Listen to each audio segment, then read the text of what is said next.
It's not supposed to be this hard. It's not supposed to be this difficult. I never was supposed to be in this situation. Things are not how I planned for them to be right now. This is not how I thought life was going to go. Have you found yourself saying those words? Maybe you've said those words recently. Maybe that's the situation that you're in right now. Never thought I was going to be here. Never thought my path was going to take me to this place. But here I am, and I just don't think it's supposed to be that way. That idea is not new to any of us. It's common. We deal with that, right? Whether we're young or old or somewhere in the middle, we deal with the idea that life has not gone how I planned. And whether it's third grade hasn't gone how I planned, or whether it's my job, or maybe church hasn't gone how I planned. Maybe my spiritual life is not where I thought it was going to be, and it wasn't supposed to be this way. That idea is not new to you or to me or any of us. It's ancient. In fact, you can really go back to the first humans, and they get into a situation that was not supposed to be that way. The one that I would like for us to focus on for the next several weeks shows up in the books of Ezra and Nehemiah. Now, a little backstory is that these books are two books in your Bible, but originally they were one. They tell the story of different groups of Israel coming back from exile. And so what had happened is the people had been forced to leave God's land and God's place, God's city, God's temple, their families. They were exiled for several decades. Ezra and Nehemiah tells the story of the exiles being able to come back home, which sounds great. And chances are, if you've been in church for any amount of time, you've heard some sermons or maybe some series of sermons on books like Nehemiah. And if I had to guess, if you've heard those lessons, they probably came in the form of something like great leadership principles from Nehemiah. If you go to Amazon.com right now and type in books on Nehemiah, all you're going to find in the first several results are books about leadership.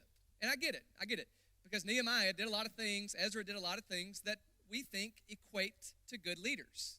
He refused to bow down to the opposition. He kept the people working. He overcame difficult circumstances, and the list goes on. But I want you to look at how the book ends. And it's so interesting to me. I don't know how we miss this sometimes. But this whole series of books, Ezra and Nehemiah, is about coming back to the land and rebuilding the temple and rebuilding the walls and rebuilding the love that they have for the Word of God. That's their plan. Those are the big three things they want to accomplish. Rebuild the temple, rededicate the people to reading the Word of God and living it out, and rebuild the walls and the gates of the city to make it more secure. Well, by the end of the book, they've done all that stuff, but they've also gone back against what they just completed. And so the leadership tasks do lead to a fulfillment of what they try to do, but it's still not right. And so at the end of the book, here's where you finally find Nehemiah. Verse 25. I confronted them and cursed them and beat some of them and pulled out their hair. Okay, did you know that that's how Nehemiah ends? This great leader that we talk about, leadership and how to be a great leader like Ezra and Nehemiah, it ends with him literally pulling the people aside, cursing them, beating them, and pulling some of their hair out. And I'm left thinking sometimes, why? Like this book or these books with this great beginning of we're going to go back and rebuild what's broken, and we're going to restore the ruins, and we're going to make everything right that's been wrong. It ends with the man who's supposed to lead that charge beating people, cursing people, and pulling their hair out because they just won't act right. And so we're left with this thought of how does a book with such a great beginning end in such a strange way? What am I missing here? How can somebody, and if you read through the books, how can somebody who prayed a lot, was always praying to God and asking for guidance and wisdom and strength and overcoming the opposition, so many prayers, and this man worked so hard night and day, divided the people up, divvied out all the responsibilities. Great leader, we would think. How does a great leader who prayed a lot and worked even harder, how does he end on such a sour down note? It's not supposed to be that way. Okay? This great beginning, great hopes, great dreams, ends in a letdown, and we're left with this idea that it really shouldn't be this way. So it seems to be what's happening here is that their hopes are up, realization is not there, and so they're left wanting something more. They have these great dreams that end in disappointment, and whenever our great hopes end in disappointments, maybe it points us on towards something better. If there's one sentence I want you to remember from this series of lessons, it's that. Whatever we hope for that ends in disappointment may be pointing us on to something better. Something that maybe we don't realize is better right now, but it may be pointing us on to something better. There are several episodes in the books of Ezra and Nehemiah that I want us to look at, and the first one shows up on really the first page of the book of Ezra, Ezra chapter 1. So what's happening here is there are several prophecies, and we could read these, but if you want to write them down, feel free. We're not going to take the time to flip to all of them. But there's this long history of people wanting to go back home after they've been displaced. Okay, that would be common in our world. It was definitely common in theirs. They had been taken from their homes, made captives in another land, exiled from their homes, and were ready to come back home. And so Jeremiah would start talking to them about this. In chapter 25, he talks about how, now you're going to be gone. You're going to be exiled for about 7 decades. Okay, it's not going to be easy. It's going to be tough. It's not going to be a very enjoyable process. But as Lynn read for us in Jeremiah 29, he says, now you're going to come home. Right? I know that after the 70 years are completed, Jeremiah says God's going to gather you from the nations and he's going to bring you back home. I got plans for you, plans to prosper you and to make you grow, and I'm going to bless you in all kinds of ways. I do want us to read together that third one, Jeremiah chapter 31, because this is what it was supposed to look like. In all their writings and all they're talking about, we're displaced, we're exiled, but finally we're going to be able to come back home. This is what they're looking forward to. Jeremiah 31, let's pick up at verse 7. Thus says the Lord, sing aloud with gladness for Jacob and raise shouts for the chief of the nations. Proclaim and give praise and say, O Lord, save your people, the remnant of Israel. They're saying, hey, bring us back home, God. Behold, I will bring them from the north country and gather them from the farthest parts of the east. Among them the blind and the lame and the pregnant women and she who is in labor together, a great company, they will return here. With weeping they shall come, with pleas of mercy I'll lead them back. I'll make them walk by brooks of water in a straight path in which they won't stumble. For I am a father to Israel, and Ephraim is my firstborn son. He says in verse 10, hear the word of the Lord, O nations, and declare it to the coastlands far away. He who scattered Israel will gather him and keep him as a shepherd keeps his flock. For the Lord has ransomed Jacob and redeemed him from the hands too strong for him. They'll come and sing aloud on the heights of Zion. They'll be radiant over the goodness of the Lord, over the grain, the wine, the oil, the young of the flock, and the herd. And it goes on and on and on. And he's saying, this is going to be outstanding. All right, we've been scattered for 7 decades. We've been out here enslaved, exiled, but finally we get to go home, and it's going to be an incredibly moving occasion. There's going to be parties. They're going to be shouting for joy. There are going to be songs and dancing and all kinds of great feasts. It's going to be incredible. And so when you turn to Ezra chapter 1, you finally start to get the idea that this is what's going to happen. Finally, this is where we are. Look at the words here. Ezra 1, verse 1. In the first year of Cyrus, king of Persia, the word of the Lord by the mouth of Jeremiah fulfilled, the Lord stirred up the spirit of Cyrus, king of Persia, and he made a proclamation throughout all his kingdom and put it in writing. And here's what he said, all right? Thus says Cyrus, king of Persia, the Lord, the God of heaven, has given me all the kingdoms of the earth, and he's charged me to build him a house in Jerusalem. That's the temple. Whoever is among you of all his people, may his God be with him, and let him go to Jerusalem, which is in Judah, and rebuild the house of the Lord, the God of Israel, he, the God who is in Jerusalem. Okay, so here's what's happening. Finally, what Jeremiah talked about over and over and over again, finally, you get to go back home. This is going to be incredible. This is it. This is the time, the day, the announcement that the people have been waiting for their entire lives. Now they're full of hope. Their dreams are maybe finally going to be realized. They're going to achieve all these things that they've been wanting to achieve. They're excited. They're celebrating. The possibilities are endless. Man, they are on cloud 9. Okay? So finally, they get to go back home. This is how the story ends. This is the point where Alicia and I said, hey, let's go climb a mountain. This is going to be awesome. Okay? And so they make it back home. If you keep reading in the book of Ezra, you skip down to chapter 3, and they're ready to get this thing going. Okay? They're ready to get back home, and they're obviously going to start with their priorities in line, and they're going to build an altar to God first. They're going to make sure that they got a place to worship God and offer their sacrifices and be forgiven for their sins, and that's their priority. And then they're going to start rebuilding the temple, and they're going to build the foundation and lay the foundation, and it's going to be just this great sight in their mind. And here's what's on the back of their mind. In Leviticus chapter 9, you're going to find some information about before the temple, there was the tabernacle where God would meet with the people, where God would dwell with the people there in the midst of their camp in the tabernacle. In Leviticus chapter 9, verses 23 and 24, the glory of the Lord descends on the tabernacle. Okay? God is present there with the people, and they celebrate, shout for joy. It's in the back of their mind.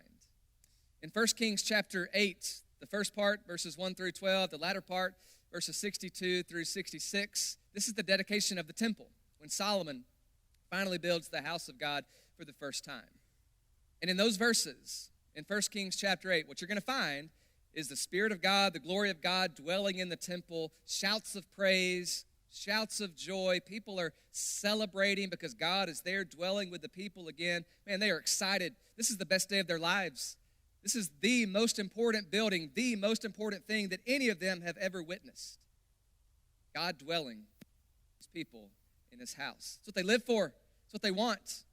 That's the end. That's the goal of their lives, is to be around God. So that's in their mind when they come into Ezra chapter 3. But let's begin reading here in Ezra chapter 3, verse 10. This is interesting to me. So in the back of our minds should be, whenever they built a dwelling place for God, before this, it was a time of celebration. It was a time of endless possibilities. It was a time of joy. It was a time where they were absolutely beside themselves happy. So maybe we're thinking the same thing is going to happen here. But verse 10 of Ezra 3, when the builders laid the foundation of the temple of the Lord, the priests in their vestments came forward with trumpets, and the Levites, the sons of Asaph, with cymbals to praise the Lord according to the directions of David, king of Israel. And they sang responsively, praising and giving thanks to the Lord, for he is good. His steadfast love endures forever toward Israel. And we're thinking, this is great. This sounds like Leviticus 9 and 1 Kings 8, and things are going to be great, and we're going to get back to the good old days of worshiping God, and it's going to be awesome. And all the people shouted with a great shout when they praised the Lord, because the foundation of the house of the Lord was laid. Verse 12 is an issue. But many of the priests and the Levites and the heads of fathers' houses, old men who had seen the first house, wept with a loud voice. Now that's not in Leviticus 9 or 1 Kings 8. This is the first time when somebody saw the temple, the house of the Lord, that they cry about it. They weep with a loud voice when they saw the foundation of this house being laid, though many shouted aloud for joy. You talk about a letdown. Right, what you've got here is this scene of finally we get to come back home. Finally we get to get back to life as normal. We're getting back to how things ought to be and how they should be and how they used to be. Our new normal maybe. And they get back home and they start this building project of restoring the house of God and rebuilding the temple of God. And they call all the priests and the Levites, and we're going to have this great ceremony, and it's going to be just like old times. But the people who remember the old times are off in the distance crying. What a letdown. This thing is nothing like the original temple. This is literally not how it should be. Not what we signed up for. This is not how it's supposed to be. This is a weak effort. It's in their minds. This is not at all what I signed up for. Finally, we get to go back. Let's get to rebuilding this thing. Now they're weeping because of disappointment and the letdown. Isaiah chapter 56, verses 6 through 8. Again, we don't really need to turn over and read all of those, but I do want to share with you what they say. That's a passage that says the house of God, the temple of God, should be a house of prayer for all nations. It's a very common verse. Jesus quotes it, in fact, in his Gospels in the New Testament to show that the message of Christianity is not just for one particular group of people, it's for all peoples. That's not new with Jesus. That comes straight from Isaiah chapter 56. And the picture that Isaiah presents in chapter 56 is a picture of people who are coming from all over the place to worship God. There are foreigners there. There are people who had originally had been barred from worshiping God in the temple, but they're now allowed to go into the temple. And so the picture that Isaiah paints for us in chapter 56 is a picture of all kinds of people being welcome into the work and the worship of God. It's a picture of God's house being a house of prayer for literally all peoples. Sounds great. That's the ideal. All right? That actually goes back to the original purpose of God, the original promises, and the call of Abraham was to go be a blessing to all nations and eventually be a light to all the nations so the nations can all come and worship God. That's the big picture idea of the Bible. The temple is supposed to be a place where that happens. But look at what happens in this strange story in Ezra chapter 4. Verse 1. And when the adversaries of Judah and Benjamin heard that the returned exiles were building a temple to the Lord, remember that temple is supposed to be a house of prayer for all nations.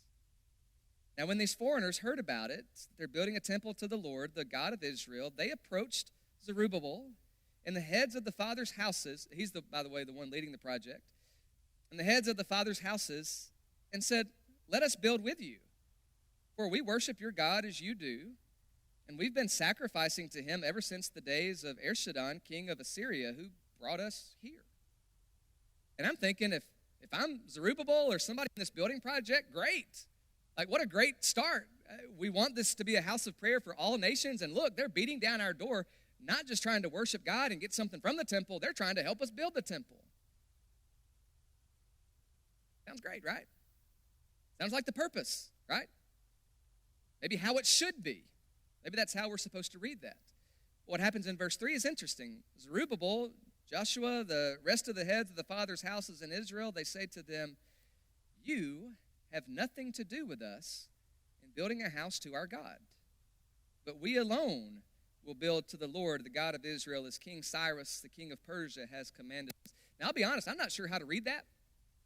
I don't know if they're right in saying, no, you have no part in this, or I don't know if they're wrong in saying that. Honestly, this is a narrative text, and it doesn't give us any indication of what's the right or the wrong answer. What it invites us to do is to question it a little bit and to chew on it for a little while and to think about, well, is this really how it should be?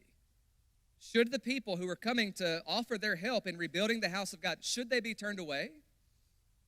Or should they be welcomed into the work so that the temple can become a house of prayer for all nations, maybe even being built by some of them? I don't know how to read it. He doesn't give us, any indication of if it's a positive or a negative kind of thing. But I tend to think that all nations means all nations. And I tend to think that God's overarching purpose is for this building to be a place where anybody on the planet could come and worship God. But we have the leaders pushing them away. And I land on the side of that's just not how it should be. Great hopes. And we get to go back home to our city. We get to rebuild this house of God, this temple. We get to get started on this purpose of being a house of prayer for all nations. Great hopes. But it turns south pretty quickly.